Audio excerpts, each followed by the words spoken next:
Quero dizer a vocês, com toda franqueza, eu me sinto traído. No dia 6 de junho de 2005, veio à tona o maior esquema de corrupção da história do Brasil, envolvendo diversos partidos políticos e até mesmo o governo federal. Tudo começou quando o ex-funcionário dos Correios, Maurício Marinho, foi gravado falando do esquema de corrupção que existia por parte dos Correios. E no meio do vídeo ele citou o ex-deputado Roberto Jefferson como um dos cabeças dessa operação. Mas para entender como tudo começou, precisamos voltar no tempo, sair de 2005 e voltar a 2004. Um ano que o mundo passava por grandes mudanças e inovações por todas as áreas que se podem imaginar. Em 24 de janeiro de 2004 nasceu o Orkut, e só um mês depois nasceu sua grande concorrente e o responsável pela sua queda, o Facebook. Em 6 de maio passava o último episódio da série Friends na TV americana. Em 4 de junho lançava Harry Potter e O Prisioneiro de Azkaban nos cinemas. E enquanto isso, no Brasil havia rumores nascendo de que o PT estavam comprando parlamentares do PTB. Mas, até então, eram só rumores. Mas então, chega o ano seguinte e o caso começa a ganhar luz quando o Maurício aparece naquela gravação citando Roberto Jefferson como um dos cabeças, o ex-parlamentar do PTB. E o Roberto, vendo que tinha sido pego por esse esquema nos Correios, decidiu com a língua nos dentes e falar de um esquema ainda maior que estava acontecendo por baixo das cortinas. Em uma entrevista para a Folha de São Paulo, o ex-deputado falou todos os detalhes do esquema que ele mesmo denominou como mensalão, citando como o Partido dos Trabalhadores pagava 30 mil para quem votasse suas pautas, passado pelo tesoureiro do PT até então, Delúbio Soares. Nessa mesma entrevista, Roberto Jefferson fala duas frases icônicas: é mais fácil pagar exército mercenário do que dividir poder. E o PT nos usa como amantes e tem vergonha de aparecer conosco à luz do dia. Nesse mesmo esquema, também envolveu o nome do publicitário Marcos Valério, que era quem fazia o contrato com os bancos para conseguir o dinheiro para pagar os deputados. Isso daqui eu vou explicar já já. E um dos cabeças da operação era então José Dirceu, ministro da Casa Civil.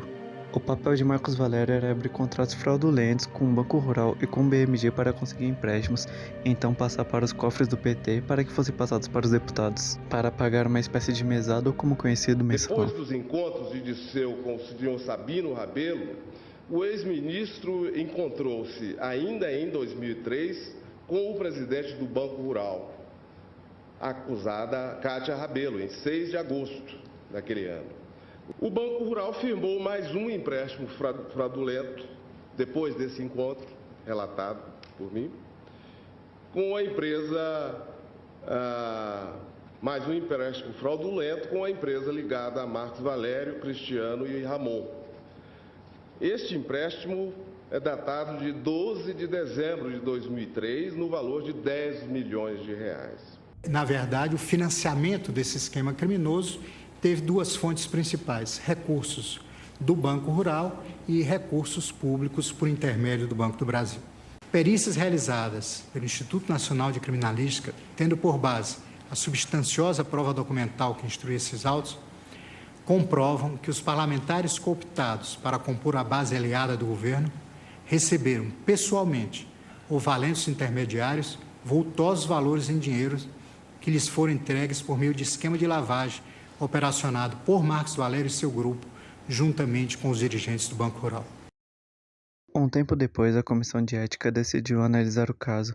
Nesse tempo teve a cassação do ex-deputado Roberto Jefferson, também do ministro da Casa Civil até então, e o José Genuíno decidiu deixar a presidência do Partido dos Trabalhadores por acusações.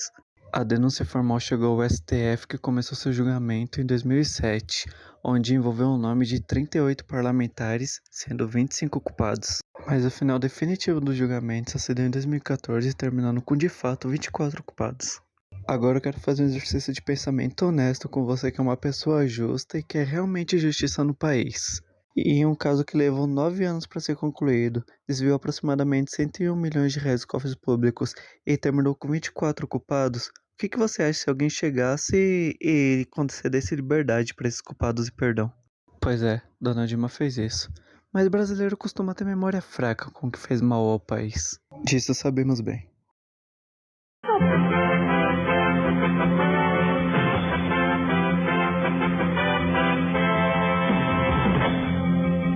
O presidente do Supremo Tribunal Federal, ministro Joaquim Barbosa, acaba de decretar as primeiras prisões dos condenados do mensalão.